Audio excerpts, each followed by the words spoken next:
Hi hello everyone welcome to my channel Srishti tutorial for maths.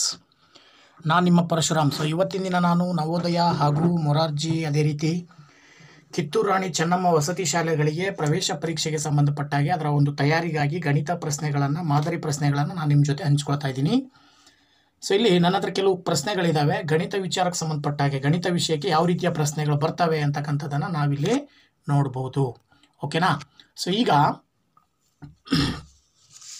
ಇಲ್ಲಿ 21ನೇ ಪ್ರಶ್ನೆ, ಉದಾಹರಣೆಗೆ ಒಂದು 21ನೇ ಪ್ರಶ್ನೆಯನ್ನು ನಾವು ನೋಡೋದಾದರೆ 4ರ ಅಪವರ್ತನಗಳು ಅಂತ ಇದೆ. 4ರ ಅಪವರ್ತನಗಳು ಯಾವ್ಯಾವ ಬರ್ತವೆ ಅನ್ನೋದು ನಮಗೆ ಗೊತ್ತಿರಬೇಕು. ಇಲ್ಲಿ 4ರ ಅಪವರ್ತನಗಳು ಯಾವ ಬರ್ತಾವಪ್ಪ ಅಂತ ಹೇಳಿದ್ರೆ, ಸಿಂಪಲ್ ಆಗಿ ನಾವು ಡಿಸ್ಕಷನ್ ಮಾಡಬೇಕಂದ್ರೆ 4 ಯಾವ್ಯಾವ ಸಂಖ್ಯೆಗಳಿಂದ ಭಾಗ ಆಗುತ್ತೆ. ಓಕೆನಾ? ನೋಡಿ, ಇಲ್ಲಿ 4 ಯಾವ್ಯಾವ ಸಂಖ್ಯೆಗಳಿಂದ ಭಾಗ ಆಗುತ್ತೆ. ಈಗ 4 1ರಿಂದ ಭಾಗ ಆಗುತ್ತೆ, 2ರಿಂದ ಭಾಗ ಆಗುತ್ತೆ, 4ರಿಂದ ಭಾಗ ಆಗುತ್ತೆ. 1 2 2, 1 4 4, 2 2 4, ಹಾಗೆಯೇ 4 1 4. ಅಲ್ಲಿಗೆ ಒಟ್ಟು 4ರ ಅಪವರ್ತನಗಳು 3 ಬರ್ತವೆ. 1 2 4. ಅದ್ರ ಪ್ರಕಾರ ನಿಮಗೆ 4ನೇ ಆಪ್ಷನ್ ಸರಿಯಾದ ಉತ್ತರ ಆಗುತ್ತೆ. ಓಕೆನಾ? ಇದಾದ ನಂತರದಲ್ಲಿ ನೆಕ್ಸ್ಟ್ ಪ್ರಶ್ನೆ ಕೇಳುತ್ತೆ. ನೆಕ್ಸ್ಟ್ ಪ್ರಶ್ನೆ ಏನು ಹೇಳುತ್ತೆ? 9ನೇ 2 = 63ನೇ x. ಇದರಲ್ಲಿ x ನ ಬೆಲೆ ಎಷ್ಟು? 2 ಭಿನ್ನರಾಶಿಗಳು ಸಮ ಇದ್ದಾವೆ ಅಂತ ಕೊಟ್ಟಿದ್ದಾರೆ. ಆ ಭಿನ್ನರಾಶಿಗಳಲ್ಲಿ ಒಂದು ಭಿನ್ನರಾಶಿಯಲ್ಲಿ ಒಂದು ಬೆಲೆಯನ್ನು ಕೊಟ್ಟಿಲ್ಲ, ಅದನ್ನು x ಅಂತ ತಗೊಳ್ಬೇಕು. ಹಾಗಿದ್ರೆ x ನ ಬೆಲೆ ಎಷ್ಟು ಅಂತೇಳಿ ಅದನ್ನು ತುಂಬ ಸಿಂಪಲ್ ಆಗಿ ನಾವು ಸಾಲ್ವ್ ಮಾಡ್ಬೋದು. ನೋಡಿ, ಇಲ್ಲಿ ಏನು ಹೇಳುತ್ತೆ? 9ನೇ 2 = 63ನೇ x. ಇದರಲ್ಲಿ x ನ ಬೆಲೆ ಕಂಡುಹಿಡಿಬೇಕು. ಇದನ್ನು ತುಂಬ ಸಿಂಪಲ್ಲು, ನಮಗೆ ಗೊತ್ತಿರತಕ್ಕಂಥ ಒಂದು ವಿಧಾನ ಏನಂದರೆ ಕ್ರಾಸ್ ಮಲ್ಟಿಪ್ಲಿಕೇಶನ್. ಭಿನ್ನರಾಶಿಯಲ್ಲಿ ಕ್ರಾಸ್ ಮಲ್ಟಿಪ್ಲಿಕೇಶನ್ ಅಂತ ಬರುತ್ತೆ. ಅದರ ಅರ್ಥ 2ನೇ 9 ಇದೆಯಲ್ಲ. ಇಲ್ಲಿ ಏನು ಮಾಡ್ಬೋದು ನೋಡಿ, ಇಲ್ಲಿ 2 ಮತ್ತು 63 ಇದರಲ್ಲಿರ್ತಕ್ಕಂಥ ಅಂಶದಿಂದ ಈ ಭಿನ್ನರಾಶಿಯ ಛೇದವನ್ನು ಗುಣಿಸೋದು. 2 × 63 = ಇವೆರಡನ್ನು ಗುಣಿಸಿ 9 × x. ಈಗ 9ನ್ನು ಈಕ್ವಲಿಂದ ಈ ಕಡೆ ತಗೊಂಡು ಬಂದರೆ ಇಂಟು ಎಕ್ಸ್ ಇದ್ದಿದ್ದು ಇಂಟು 9 ಇದ್ದಿದ್ದು ಈ ಕಡೆ ಬಂದಾಗ /9 ಆಗುತ್ತೆ. 2 × 63 /9. ಇಲ್ಲಿ ಎಕ್ಸ್ ಮಾತ್ರ ಉಳಿಯುತ್ತೆ. ಇದಿಷ್ಟನ್ನು ನೀವು ಸಿಂಪ್ಲಿಫೈ ಮಾಡಿದ್ರೆ ಸುಲಭವಾಗಿ ನೀವು ಎಕ್ಸ್ನ ಬೆಲೆಯನ್ನು ತಿಳ್ಕೊಬೋದು ಮಕ್ಕಳೇ. ಓಕೆನಾ? ನೋಡಿ, ಇಲ್ಲಿ ಬಂದುಬಿಟ್ಟು 9ರಿಂದ 63ನ ಭಾಗಿಸಿದ್ರೆ 9 7 63 ಬರುತ್ತೆ. ಸರಿನಾ? 9 7 9 ಟೇಬಲ್ನಲ್ಲಿ 9ರ ಮಗ್ಗಿನಲ್ಲಿ 63 ಬರಬೇಕು ಅಂದರೆ 7ರಿಂದ ಭಾಗಿಸ್ಬೇಕು. 9 7 63. ಅಲ್ಲಿಗೆ ಇದು ಭಾಗಾಕಾರ ಮಾಡಿದಾಗ 7 ಬಂತು. ಇಲ್ಲಿ 2 ಇದೆ. 2 ಮತ್ತು 7ನ ಗುಣಿಸಿದರೆ 14 ಬರುತ್ತೆ. ಇದರ ಅರ್ಥ ಏನು? ಅಲ್ಲಿ ಎಕ್ಸ್ನ ಬೆಲೆ ಬಂದುಬಿಟ್ಟು 14 ಅಂತ ಅರ್ಥ. ಸರಿನಾ? ಅಥವಾ ನೀವು ಇದನ್ನು ಇನ್ನೊಂದು ನಿಮಗೆ ಸಮಾನ ಭಿನ್ನರಾಶಿಗಳನ್ನು ಬರ್ಕೊಳ್ತೀರಲ್ವ, ಅದರ ಆಧಾರದ ಮೇಲೂ ಕೂಡ ನೀವು ಹೇಳ್ಬೋದು. ನೋಡಿ, ಇಲ್ಲಿ ಎಷ್ಟಿದೆ? ಇಲ್ಲಿ 63 ಇದೆ, ಹೌದಾ? ಇಲ್ಲಿ 63 ಬರಬೇಕಂದ್ರೆ 9ನ್ನು ಎಷ್ಟರಿಂದ ಗುಣಿಸಿದ್ರೆ 63 ಬರ್ತಾ ಇದೆ? 9 7 63. ಹಾಗೆಯೇ ನೀವು ಛೇದವನ್ನು ಯಾವ ಸಂಖ್ಯೆಯಿಂದ ಗುಣಿಸ್ತೀರೋ ಅಂಶವನ್ನು ಕೂಡ ಅದೇ ಸಂಖ್ಯೆಯಿಂದ ಗುಣಿಸ್ಬೇಕು. 9 7 63 ಆದರೆ 2 7 ಎಷ್ಟು ಬರುತ್ತೆ?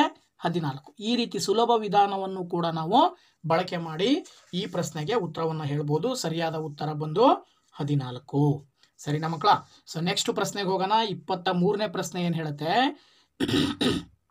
1378 ಮೀಟರ್ಗಳನ್ನು ಕಿಲೋಮೀಟರ್ಗಳಾಗಿ ಪರಿವರ್ತಿಸಿದಾಗ. ನೋಡಿ, 1378 ಮೀಟರ್ ಇದೆ, ಅದನ್ನು ಕಿಲೋಮೀಟ್ರಿಗೆ ಪರಿವರ್ತನೆ ಮಾಡಬೇಕು. ಅದನ್ನು ಪರಿವರ್ತನೆ ಮಾಡಬೇಕಂದ್ರೆ ನಿಮಗೆ ಈ ವಿಧಾನ ಗೊತ್ತಿರಬೇಕು. ಏನಪ್ಪ ಅಂತ ಹೇಳಿದ್ರೆ 1000 ಮೀಟರ್ಗೆ 1 ಕಿಲೋಮೀಟರ್ ಅನ್ನೋದು ಗೊತ್ತಿರಬೇಕು ನಿಮಗೆ. ಅಲ್ಲಿ 1000 ಮೀಟರ್ಗೆ 1 ಕಿಲೋಮೀಟರ್ ಆದರೆ 1378ನ್ನು ನೀವು 1000ದಿಂದ ಭಾಗಿಸ್ಬಿಟ್ರೆ ನಿಮಗೆ ಆನ್ಸರ್ ಸಿಗುತ್ತೆ. ನೋಡಿ, 1000 ಎಷ್ಟು ಉಳಿತು? 378 ಉಳಿತು. ಪಾಯಿಂಟ್ ಕಟ್ಟಿದರೆ ಇಲ್ಲಿ 0 ಹಾಕ್ಬೋದು. ಆಗೇನಾಯಿತು? 1003 3000 780 ಉಳಿತು. ಇಲ್ಲಿ ಪಾಯಿಂಟ್ ಆಲ್ರೆಡಿ ಇರೋದ್ರಿಂದ ನೀವು ಮತ್ತೆ 0 ಹಾಕಿದರೆ 7 7000 800 ಉಳಿತು. ಈಗ ಆಲ್ರೆಡಿ ಪಾಯಿಂಟ್ ಇರೋದ್ರಿಂದ ಮತ್ತೆ ಒಂದು 0 ಪಕ್ಕದಲ್ಲಿ ಹಾಕ್ಕೊಂಡ್ರೆ 8 ಎಷ್ಟು ಬಂತು? 8000. ಉತ್ತರ 0 ಬಂತಲ್ವಾ? ಅದರ ಅರ್ಥ ಏನು ಬಂದಿದೆ ನಿಮಗೆ? ಇಲ್ಲಿ 1.378 ಬಂದಿದೆ. ಎಷ್ಟು ಬಂದಿದೆ ಉತ್ತರ? 1.378. ಇದೇನಿದು? 1.378 ಕಿಲೋಮೀಟರ್. ಸರಿನಾ? 4ನೇ ಉತ್ತರ ಸರಿಯಾಗಿದೆ.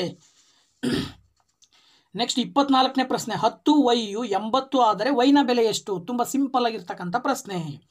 ನೋಡಿ, ಇಲ್ಲಿ 10y 80 ಆದರೆ ಅಂತ ಕೊಟ್ಟಿದ್ದಾರೆ ಮಕ್ಕಳೇ. ಅದರ ಪ್ರಕಾರ ನೀವು 10y ಅನ್ನೋದು 80ಕ್ಕೆ ಸಮ ಅಂತ ಅರ್ಥ. ಅವ್ರು ಹೇಳೋ ಪ್ರಕಾರ 10y ಅನ್ನುವುದು 80ಕ್ಕೆ ಸಮ. ಸೊ 10y ಅನ್ನೋದು 80ಕ್ಕೆ ಸಮ ಆಗಿದ್ರೆ ಆಗ ನೀವು ವೈಯನ್ನು ಮಾತ್ರ ಇಲ್ಲಿ ಇಟ್ಕೊಂಡು 10 ಈಕ್ವಲಿಂದ ಆ ಕಡೆ ಕಳಿಸಿ, ಈ ಕಡೆ ತೊಗೊಂಡು ಬನ್ನಿ. ಸೊ ಈ ಕಡೆ ಬಂದಾಗ ಈ 10 ಮತ್ತು ವೈನ ಮಧ್ಯೆ ಇಂಟು ಇದೆ. ಇಂಟು ಇದ್ದಿದ್ದು ಯಾವಾಗಲೂ ಲೆಫ್ಟ್ ಸೈಡಿಂದ ರೈಟ್ ಸೈಡಿಗೆ ಬಂದರೆ ಡಿವೈಡೆಡ್ ಬೈ ಆಗುತ್ತೆ. ಗೊತ್ತಾಯ್ತಲ್ವಾ? ಅದ್ರ ಪ್ರಕಾರ ನೀವು 80 ಡಿವೈಡೆಡ್ ಬೈ 10 ಅಂತ ಬರಿಬೋದು. ಈಗ 10ರಿಂದ 80 ಭಾಗಿಸ್ಬೇಕು ನೀವು. 10 1 10 8 80. ವೈನ ಬೆಲೆ ಬಂದ್ಬಿಟ್ಟು ಎಷ್ಟು ಸಿಕ್ತು ನಿಮಗೀಗ? 8. ಸೊ 8 ಸರಿಯಾದ ಉತ್ತರ ಆಗುತ್ತೆ. ಓಕೆನಾ? ಸೊ ಇದಾದ ನಂತರ 25ನೇ ಪ್ರಶ್ನೆಗೆ ಹೋಗೋಣ. ಈಗ ನೆಕ್ಸ್ಟ್ ಬಂದ್ಬಿಟ್ಟು ಪ್ರಶ್ನೆ ಸಂಖ್ಯೆ 25. ಸೊ 25ನೇ ಪ್ರಶ್ನೆ ಬಂದ್ಬಿಟ್ಟು ಏನು ಹೇಳುತ್ತೆ ಅಂತ ನೋಡೋದಾದ್ರೆ 40ರ ಸಂಖ್ಯೆಯನ್ನು ರೋಮನ್ ಅಕ್ಷರದಲ್ಲಿ ಬರೆಯಿರಿ. ರೋಮನ್ ಅಕ್ಷರಗಳು ಅಂತ ಬರ್ತವೆ. ಅದ್ರ ಬಗ್ಗೆ ನೀವು ಆಲ್ರೆಡಿ ತಿಳ್ಕೊಂಡಿರ್ತೀರಾ. ಸೊ ಅದ್ರ ಬಗ್ಗೆ ನಾನು ಇನ್ನೂ ಸ್ವಲ್ಪ ಬ್ರೀಫಾಗಿ ನಿಮಗೆ ತಿಳಿಸೋದಾದರೆ ನೋಡಿ, ರೋಮನ್ ಅಂಕಿಗಳನ್ನು ಈ ರೀತಿ ಬರಿತೀವಿ. 1ಕ್ಕೆ 1 ಐ, 2ಕ್ಕೆ 2 ಐ ಬರುತ್ತೆ, 3ಕ್ಕೆ 3 ಐ, 4ಕ್ಕೆ ಐ ವಿ, 5ಕ್ಕೆ V, 6 V I, 7 V I I, 8 V I I I, 9 ಆದಾಗ ಐ ಎಕ್ಸ್ ಬರುತ್ತೆ, 10ಕ್ಕೆ ಎಕ್ಸ್ ಅಂತ ಕರಿತೀವಿ, 11ಕ್ಕೆ ಎಕ್ಸ್ ಐ. ಇದ್ರ ಮುಂದೆ ಹಂಗೆ ಕಂಟಿನ್ಯೂ ಆಗುತ್ತೆ, X I I X I I I. ಗೊತ್ತಾಯ್ತಲ್ವಾ? ಆಮೇಲೆ X5 ಬರುತ್ತೆ, X4 ಬರುತ್ತೆ. ಈ ರೀತಿ ನೀವು ಆ ಒಂದು ರೋಮನ್ ಸಂಖ್ಯೆಯಲ್ಲಿ ಈ ಅಂಕಿಗಳನ್ನು ನಾವು ಬರಿಬೋದು. ಅದ್ರ ಪ್ರಕಾರ 50ಕ್ಕೆ ರೋಮನ್ ಸಂಖ್ಯೆಯಲ್ಲಿ ಎಲ್ ಅನ್ನೋ ಪದ ಬಳಸ್ತೀವಿ, 100ಕ್ಕೆ ಸಿ ಅನ್ನೋ ಪದ ಬಳಸ್ತೀವಿ, 500ಕ್ಕೆ ಡಿ ಅನ್ನೋ ಪದ ಬಳಸ್ತೀವಿ, 1000ಕ್ಕೆ ಎಮ್ ಅನ್ನೋ ಪದ ಬಳಸ್ತೀವಿ. ಅದ್ರ ಪ್ರಕಾರ ನಿಮಗೆ 40 ಕೇಳಿದ್ದಾರೆ. ಈ 40ಕ್ಕೆ ಪರ್ಟಿಕ್ಯುಲರ್ ಆಗಿ ನಾವು ಏನು ಬರಿಬೋದು ಅಂದರೆ ಎಲ್ ಅಂದರೆ 50. 50ರಲ್ಲಿ ಎಷ್ಟು ಕಳೆದ್ರೆ 40 ಬರುತ್ತೆ? 10. ಸೊ 10ನ್ನು ನಾವು ಹೇಗೆ ಬರಿತೀವಿ ಅಂತ ಇಲ್ಲಿದೆ. ಸೊ ಎಲ್ ಹಿಂದೆ 10 ಬರೆದ್ರೆ ಅದರ ಅರ್ಥ ಏನು? 50ರಲ್ಲಿ 10 ಕಳೆದ್ರೆ 40. ಸರಿನಾ? ಸೊ 40ನ್ನು ರೋಮನ್ ಸಂಖ್ಯೆಯಲ್ಲಿ ಎಕ್ಸ್ ಎಲ್ ಅಂತ ಬರಿತೀವಿ. 40ನ್ನು ರೋಮನ್ ಸಂಖ್ಯೆಯಲ್ಲಿ ಎಕ್ಸ್ ಎಲ್ ಅಂತ ಬರಿತೀವಿ. ಅದ್ರ ಪ್ರಕಾರ ಈ ಆಪ್ಷನ್ ಸರಿಯಾದ ಉತ್ತರ ಆಗುತ್ತೆ. ಓಕೆನಾ? ಇದಾದ ನಂತರ ನೆಕ್ಸ್ಟ್ ಪ್ರಶ್ನೆ ಬಂದು 26ನೇ ಪ್ರಶ್ನೆ ಹೇಳುತ್ತೆ, 4378ರಲ್ಲಿ 3ರ ಮುಖಬೆಲೆ ಮತ್ತು ಸ್ಥಾನ ಬೆಲೆ. ನೋಡಿ ಎಷ್ಟು ಸಿಂಪಲ್ ಆಗಿದೆ ಪ್ರಶ್ನೆ. ನೋಡಿ ಇಲ್ಲಿ ಹೇಳ್ತಾ ಇರೋರು 26ನೇ ಪ್ರಶ್ನೆ 4378 ಕೊಟ್ಟಿದ್ದಾರೆ. 3ರ ಮುಖಬೆಲೆ ಮತ್ತು ಸ್ಥಾನ ಬೆಲೆ. 3ರ ಮುಖಬೆಲೆಯಲ್ಲಿ ಯಾವುದೇ ಬದಲಾವಣೆ ಆಗಲ್ಲ. 3 ಇದೆ ಅಂದರೆ ಅದು 3 ಆಗಿರುತ್ತೆ. ಸ್ಥಾನ ಬೆಲೆಗಳ ಬಗ್ಗೆ ಗೊತ್ತು. ಮೊದಲನೇದು ಬಿಡಿ 10, 100, 1000, ಮುಂದೆ ಹಾಗೆ ಬಂದರೆ 10,000, ಲಕ್ಷ ಹಿಂಗೆ ಹೇಳ್ತಾ ಹೋಗ್ತೀವಿ. ಈಗ ಇದರಲ್ಲಿ 3 ಎಲ್ಲಿದೆ? 100ನೇ ಸ್ಥಾನದಲ್ಲಿದೆ. ಸರಿನಾ? ಆಗ ಮುಖಬೆಲೆ ಬಂದ್ಬಿಟ್ಟು 3 ಆದರೆ ಅದರ ಒಂದು ಸ್ಥಾನ ಬೆಲೆ ಏನಾಗುತ್ತೆ? 100. ಸ್ಥಾನ ಬೆಲೆ 100 ತಾನೆ. 100ನೇ ಸ್ಥಾನದಲ್ಲಿದೆ ಅಂತಂದರೆ ಅದರ ನಾವೇನಂತ ಬರೀಬೇಕು? 300 ಅಂತ ಬರೀಬೇಕಾಗತ್ತೆ. ಸರಿನಾ? ಅದರ ಅರ್ಥ ಏನು? 26ನೇ ಪ್ರಶ್ನೆಗೆ ನಿಮಗೆ ಬಂದು 3 ಮತ್ತು 300 ಅನ್ನೋ ಆಪ್ಷನ್ ಸರಿಯಾದ ಉತ್ತರ ಆಗುತ್ತೆ. ಇನ್ನು 27ನೇ ಪ್ರಶ್ನೆ, ಇದು ಕೂಡ ತುಂಬ ಸಿಂಪಲ್ ಆಗಿರ್ತಕ್ಕಂಥದ್ದು. 4 ಪೆನ್ಸಿಲ್ಗಳ ಒಟ್ಟು ಬೆಲೆ 16 ಆದರೆ 1 ಪೆನ್ಸಿಲಿನ ಬೆಲೆ ಎಷ್ಟು? ನೋಡಿ 4 ಪೆನ್ಸಿಲ್ ಇದೆ. ಸರಿನಾ? 4 ಪೆನ್ಸಿಲ್ಗಳ ಬೆಲೆ 16 ರೂಪಾಯಿ. 4 ಪೆನ್ಸಿಲಿಗೆ ಒಟ್ಟು ಬೆಲೆ 16 ರೂಪಾಯಿ. ಅಲ್ಲಿಗೆ 1 ಪೆನ್ಸಿಲಿಗೆ ಎಷ್ಟು ಅಂತ ಗೊತ್ತಾಗಬೇಕಂದ್ರೆ 16ನ್ನು ಒಟ್ಟು ಬೆಲೆಯನ್ನು ಪೆನ್ಸಿಲ್ಗಳ ಸಂಖ್ಯೆಯಿಂದ ಡಿವೈಡ್ ಮಾಡಬೇಕು. ಅದರರ್ಥ 4ರಿಂದ ನೀವು 16ನ್ನು ಭಾಗಿಸ್ತಾ ಇದ್ದೀರಾ ಅಂದರೆ 4 4 16, ರಿಮೈಂಡರ್ 0 ಬರ್ತಾ ಇದೆ ಅಂದರೆ ನಿಮ್ಮ ಉತ್ತರ 1 ಪೆನ್ಸಿಲ್ನ ಬೆಲೆ 4 ರೂಗಳು. ಸರಿಯಾದ ಉತ್ತರ 1 ಪೆನ್ಸಿಲ್ನ ಬೆಲೆ 4 ರೂಗಳು. ಇದಾದ ನಂತರ ಆಯತಘನದಲ್ಲಿರುವ ಕೋನಗಳ ಸಂಖ್ಯೆ ಎಷ್ಟು? ಸರಿನಾ? ಅಥವಾ how many angles are there in an extended square ಅಂತ ಕೊಟ್ಟಿದ್ದಾರೆ ಅವರು. ಅಂದರೆ ಆಯತಘನದಲ್ಲಿ ಕೋನಗಳು ಎಷ್ಟಿರ್ತವೆ? ಇಲ್ಲಿದೆ ಆಯತಘನ ಅಂದರೆ ಯಾವ ರೀತಿ ಇರುತ್ತೆ? ಈ ಶೇಪನ್ನು ಹೊಂದಿರುತ್ತೆ. ಸೊ ಇದನ್ನು ನಾವು ಆಯತಘನ ಅಂತ ಕರಿತೀವಿ. ಈ ಆಯತಘನದಲ್ಲಿ ವರ್ಟಿಸಸ್, ನಂಬರ್ ಆಫ್ ವರ್ಟೆಕ್ಸ್ ಅಂತ ಹೇಳ್ತೀವಲ್ಲ, ಅಂದರೆ ಎಡ್ಜಸ್ಸು, ಅಂದರೆ ಆ ಪಾಯಿಂಟು, ಈ ಪಾಯಿಂಟ್ ಏನಿದ್ದಾವೆ, ಎಷ್ಟು ಪಾಯಿಂಟ್ ಇರ್ತಾವೋ ಅಷ್ಟು ಕೋನಗಳು ಇರ್ತವೆ. ಪಾಯಿಂಟ್ ಎಷ್ಟಿದಾವೆ ಇಲ್ಲಿ? 1 2 3 4 5 6 7 8. ಓಕೆನಾ? ಸೊ ಅಲ್ಲಿ 8 ಪಾಯಿಂಟ್ ಇರ್ತವೆ. ಅದರ ಅರ್ಥ ಏನು? 8 ಕೋನಗಳಿರ್ತವೆ ಅಂತ. ಸರಿನಾ? ಇದಾದ ನಂತರ 8ನೇ 5ನ್ನು 8ನೇ 3ರೊಡನೆ ಹೋಲಿಸಿದರೆ ವೆನ್ ಕಂಪೇರ್ಡ್ ಟು 8ನೇ 5 5/8 ಆ್ಯಂಡ್ 3/8 ಈಸ್ ಅಂತ ಕೊಟ್ಟಿದ್ದಾರೆ. ಇವೆರಡರಲ್ಲಿ ಯಾವುದು ಚಿಕ್ಕದು ಯಾವುದು ದೊಡ್ಡದು ಅಂತ ಹೇಳಬೇಕು ನೀವು. ಸೊ ಇದನ್ನು ನಾವು ಹೇಗೆ ಹೇಳ್ಬೋದು? ನೋಡಿ ಇಲ್ಲಿ 8ನೇ 5 ಇದೆ, 8ನೇ 3. ಸಪೋಸ್ ಒಂದು 8 ಸ್ಟಾರ್ ಇದ್ದಾವೆ. 8 ಸ್ಟಾರ್ನಲ್ಲಿ ಒಂದು ಬಾರಿಗೆ 5 ಸ್ಟಾರನ್ನು ನಾವು ಆಯ್ಕೆ ಮಾಡಿದರೆ ಆವಾಗ ಈ ಕಡೆ 8 ಸ್ಟಾರ್ನಲ್ಲಿ 3 ಸ್ಟಾರ್ನ ಆಯ್ಕೆ ಮಾಡಿದರೆ ಯಾರ ಹತ್ರ ಜಾಸ್ತಿ ಸ್ಟಾರ್ಸ್ ಯಾರ ಹತ್ರ ಇದೆ? ಇವ್ರ ಹತ್ರ ಇದೆ ತಾನೆ. ಇದರ ಅರ್ಥ ಏನು? ಇದರ ಒಂದು ಭಿನ್ನರಾಶಿ 8ನೇ 5, ಇದರ ಭಿನ್ನರಾಶಿ 8ನೇ 3. ಇವೆರಡರಲ್ಲಿ ದೊಡ್ಡದು ಯಾವುದು? ಇದು. ಸೊ ದೊಡ್ಡ ಚಿಹ್ನೆಯನ್ನು ಈ ರೀತಿ ಬರಿತೀವಿ ನಾವು. ಗೊತ್ತಾಯ್ತಲ್ವಾ? ಸೊ ಈ ರೀತಿ ಸಿಂಬಲನ್ನು ಬಳಸಿದರೆ 8ನೇ 5 ದೊಡ್ಡದು 8ನೇ 3ಕ್ಕಿಂತ ಅಂತೇಳಿ ಅರ್ಥ. ಸರಿನಾ? ಇದ್ರ ಪ್ರಕಾರ ನೀವು ದೊಡ್ಡದು ಅಂತ ಹೇಳ್ಬೋದು. ನೀವು 8ನೇ 5 8ನೇ 3ಕ್ಕಿಂತ ದೊಡ್ಡದು. ಓಕೆ, ಇದಾದ ನಂತರ ನೆಕ್ಸ್ಟ್ ಪ್ರಶ್ನೆ ಬಂದು 30ನೇ ಪ್ರಶ್ನೆ ಏನು ಹೇಳುತ್ತೆ ನೋಡೋಣ. 30ನೇ ಪ್ರಶ್ನೆ ಹೇಳುತ್ತೆ 170 ಡಿಗ್ರಿ ಎನ್ನುವುದು ಕೋನಕ್ಕೆ ವಿಧಾನ ಇದೆ ಅಂತ ಹೇಳ್ಕೊಟ್ಟಿದ್ದಾರೆ. ಅಂದರೆ 178 degree 178 degree has on angle system that is ಅಂತ ಕೊಟ್ಟಿದ್ದಾರೆ. ಅಂದರೆ ಅದು ವಿಶಾಲ ಕೋನ ಅಂದರೆ ವೈಡ್ ಆ್ಯಂಗಲ್ಲ, ಲಘು ಕೋನ ಅಂದರೆ ಸ್ಮಾಲ್ ಆ್ಯಂಗಲ್ಲ, ಲಂಬ ಕೋನ ಅಂದರೆ ಲೆಂತಿ ಆ್ಯಂಗಲ್ಲ, ಅಥವಾ ಸರಳ ಕೋನ ಅಂದರೆ ಸ್ಟ್ರೈಟ್ ಆ್ಯಂಗಲ್ಲ ಅಂತೇಳಿ. ಸೊ ಇದ್ರ ಬಗ್ಗೆ ನಾವು ತಿಳ್ಕೊಬೇಕು ಅಂತ ಹೇಳಿದ್ರೆ ಇದಕ್ಕೆ ನಮ್ಮ ಹತ್ರ ಒಂದು ಮಾಹಿತಿ ಇದೆ. ಏನಪ್ಪ ಅಂತ ಹೇಳಿದ್ರೆ ನೋಡಿ, 60 ಡಿಗ್ರಿ ಇದ್ದರೆ ಒಂದು ಕೋನ ಅದನ್ನು ಲಘು ಕೋನ ಅನ್ನೋ ಹೆಸರಿನಿಂದ ಕರಿತೀವಿ. ಈಕ್ವಲ್ ಟು 60 ಡಿಗ್ರಿ ಇರಬೇಕು, ಗೊತ್ತಾಯ್ತಾ. 90 ಡಿಗ್ರಿ ಇದ್ದರೆ ಅದನ್ನು ಲಂಬ ಕೋನ ಅಂತ ಕರಿತೀವಿ. ಅಂದರೆ 60 ಡಿಗ್ರಿ ಅಥವಾ 60 ಡಿಗ್ರಿಗಿಂತ ಕಡಿಮೆ ಇದ್ರೂ ಅದನ್ನು ಲಘು ಕೋನ ಅಂತಲೇ ಎಕ್ಸ್ಪೆಕ್ಟ್ ಮಾಡ್ತೀವಿ. 90 ಡಿಗ್ರಿಗಿಂತ ಕಡಿಮೆ ಇದ್ದರೆ 60 ಡಿಗ್ರಿಗಿಂತ ಜಾಸ್ತಿ, 90 ಡಿಗ್ರಿಗಿಂತ ಕಡಿಮೆ ಇದ್ದರೆ ಅದು ಲಂಬ ಕೋನ ಅಂತ ಕನ್ಸಿಡರ್ ಮಾಡ್ತೀವಿ. 90 ಡಿಗ್ರಿಯಿಂದ 180 ಡಿಗ್ರಿ ಯಾವುದೇ ಒಂದು ಆ್ಯಂಗಲ್ ಬಂದರೂ ಅದನ್ನು ವಿಶಾಲ ಕೋನ ಅಂತ ಹೇಳ್ತೀವಿ. 180 ಡಿಗ್ರಿ ಇದ್ದರೆ ಅದನ್ನು ಸರಳ ಕೋನ ಅಂತ ಹೇಳ್ತೀವಿ. 180 ಡಿಗ್ರಿಗಿಂತ ಜಾಸ್ತಿ ಇದ್ದರೆ ಆಗ ಅದನ್ನು ಸರಳಾಧಿಕ ಕೋನ ಅಂತ ಕರಿತೀವಿ. ಅದ್ರ ಪ್ರಕಾರ 178 ಡಿಗ್ರಿ ಇದೆ ಅಂದರೆ ಇದು ಎಲ್ಲಿ ಬರುತ್ತೆ? 90 ಮತ್ತು 180 ಮಧ್ಯೆ ಬರುತ್ತೆ. ಅಂದರೆ ಅದರ ಅರ್ಥ ಏನಿದು? ವಿಶಾಲ ಕೋನ, ಸರಿನಾ? ಸೊ ವಿಶಾಲ ಕೋನ ಅಂತ ಬರೀಬೇಕು, ವೈಡ್ ಆ್ಯಂಗಲ್. ಓಕೆ ಮಕ್ಕಳ. ಸೊ ಇದಾದ ನಂತರದಲ್ಲಿ ನೆಕ್ಸ್ಟ್ ಪ್ರಶ್ನೆಯನ್ನು ನಾವು ನೋಡೋದಾದರೆ, ಪ್ರಶ್ನೆ 30 ಆಯಿತು. ಈಗ 31ನೇ ಪ್ರಶ್ನೆಯನ್ನು ನೋಡೋದಾದರೆ ನೋಡಿ, ಇಲ್ಲಿ 31ನೇ ಪ್ರಶ್ನೆ ಏನು ಹೇಳುತ್ತೆ? ಸೊ ಇಲ್ಲಿ 31ನೇ ಪ್ರಶ್ನೆ ಬಂದ್ಬಿಟ್ಟು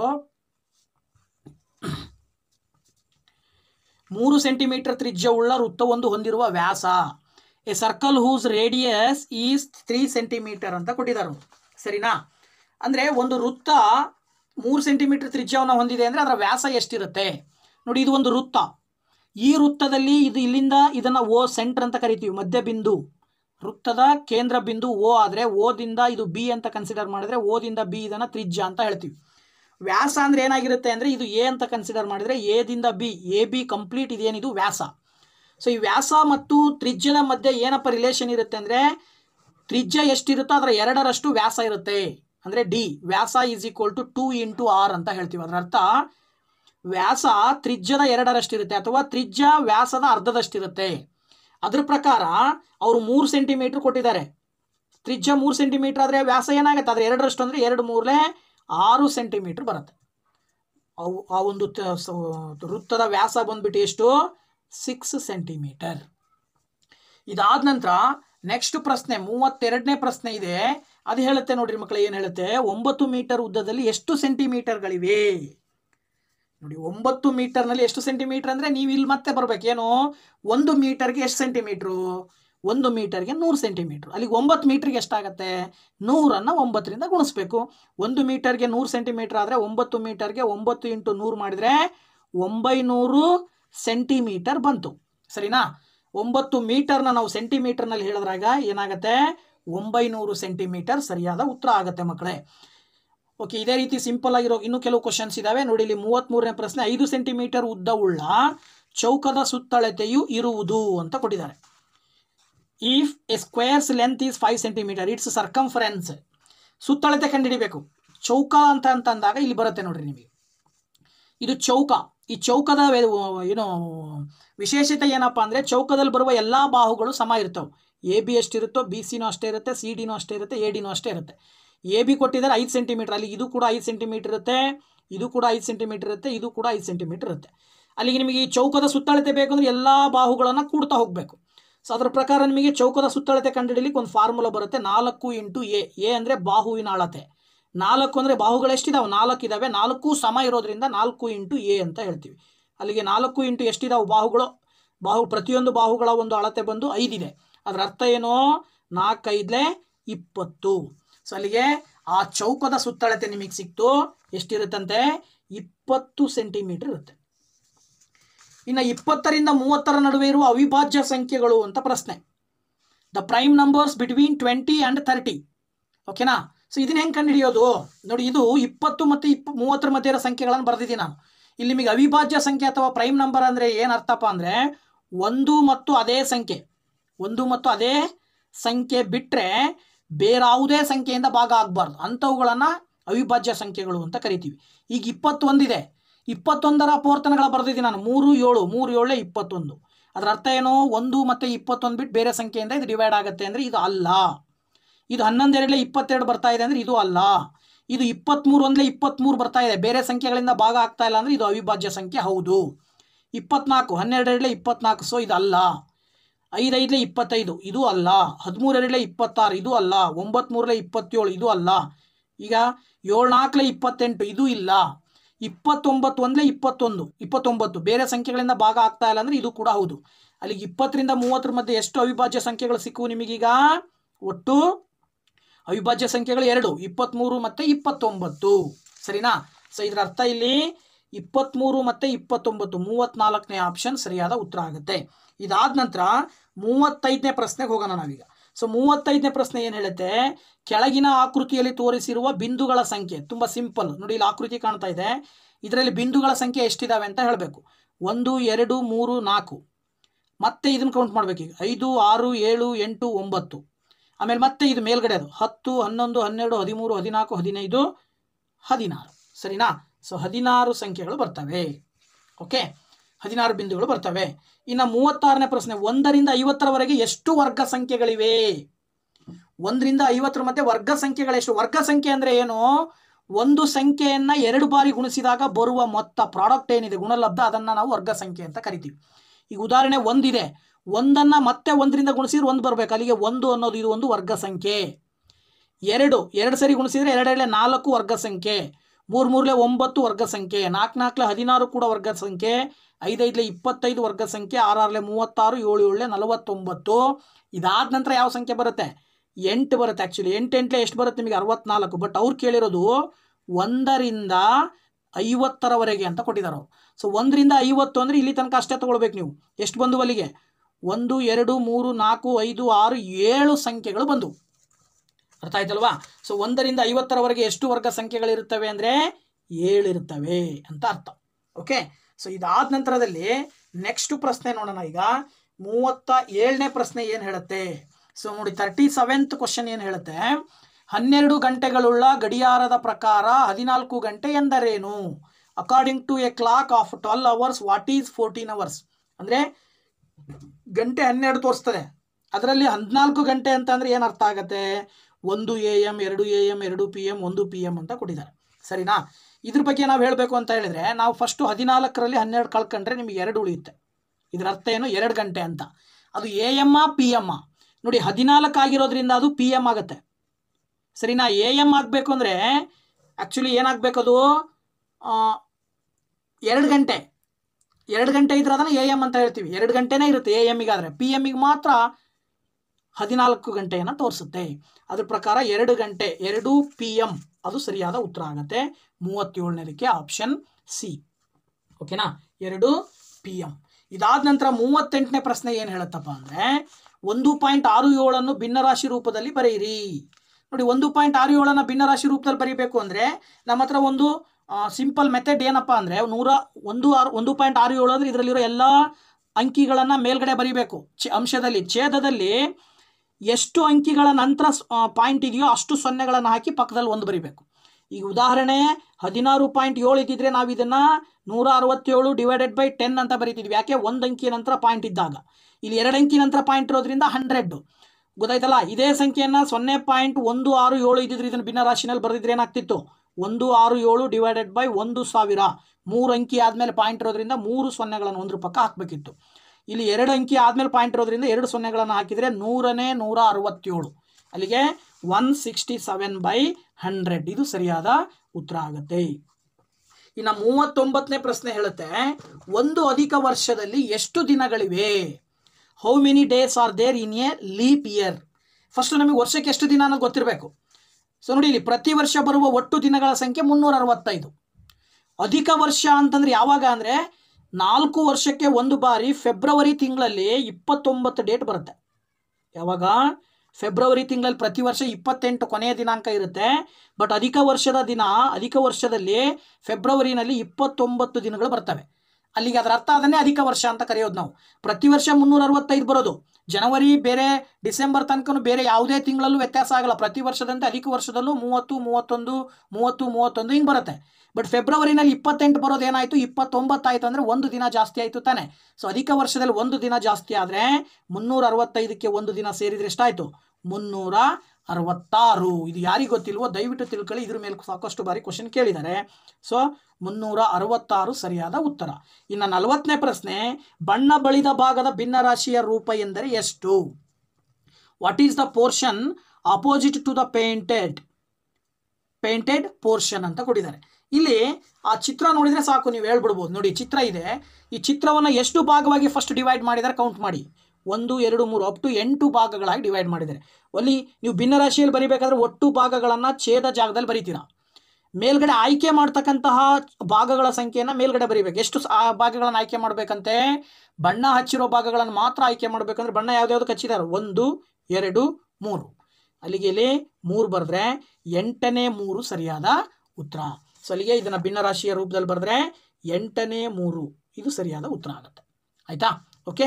ಸೊ ಇಲ್ಲಿವರೆಗೂ ನಮ್ಮ ವಿಡಿಯೋನ ನೋಡಿದ್ದಕ್ಕೆ ತುಂಬ ಥ್ಯಾಂಕ್ಸ್. ಸೊ ಬಹಳಷ್ಟು ನವೋದಯ, ಮೊರಾರ್ಜಿ ಹಾಗೆಯೇ ಕಿತ್ತೂರು ರಾಣಿ ಚೆನ್ನಮ್ಮ ಈ ಥರದ ಪರೀಕ್ಷೆಗಳನ್ನು ಬರೀತಕ್ಕಂಥವ್ರಿಗೆ ತುಂಬ ಹೆಲ್ಪ್ ಆಗುತ್ತೆ. ಸೊ ಈ ವಿಡಿಯೋನ ಎಲ್ಲರೂ ಕೂಡ ಕಂಪ್ಲೀಟ್ ಎಲ್ಲರೂ ಕೂಡ ನೋಡಿ. ಹಾಗೆಯೇ ಹಲವು ವೀಡಿಯೋಸನ್ನು ಕೂಡ ನಾನು ಈ ಒಂದು ಎಕ್ಸಾಮಿಗೆ ಓರಿಯೆಂಟೆಡ್ ಆಗಿ ನಾನು ಮಾಡಿಬಿಟ್ಟಿದ್ದೀನಿ. ಸೊ ಅವುಗಳನ್ನು ಕೂಡ ನೀವು ವೀಡಿಯೋಸ್ನ ನೋಡಿ, ಎಕ್ಸಾಮಿಗೆ ಹೆಲ್ಪ್ ಆಗುತ್ತೆ. ಹಾಗೆಯೇ ಯಾರು ನವೋದಯ ಮೊರಾರ್ಜಿ ಪರೀಕ್ಷೆಗಳನ್ನು ಬರಿತಾ ಇದ್ದರೂ ಚೆನ್ನಾಗಿ ಹಾರ್ಡ್ ವರ್ಕ್ ಮಾಡಿ ಒಳ್ಳೆಯ ಸ್ಕೋರ್ ಮಾಡಿ ಎಲ್ಲರೂ ಕೂಡ ಮೊರಾರ್ಜಿ ಅಥವಾ ನವೋದಯಕ್ಕೆ ಹಾಗೆ ಕಿತ್ತೂರು ರಾಣಿ ಚೆನ್ನಮ್ಮ ವಸತಿ ಶಾಲೆಗಳಲ್ಲಿ ಅಭ್ಯಾಸ ಮಾಡಲಿಕ್ಕೆ ಸೆಲೆಕ್ಟ್ ಆಗಿ ಅಂತ ಹೇಳ್ತಾ once again thank you very much. ಮತ್ತೆ ನಿಮ್ಮ ಭೇಟಿ ಮುಂದಿನ ವಿಡಿಯೋದಲ್ಲಿ. ಓಕೆ, ಬಾಯ್ ಬಾಯ್.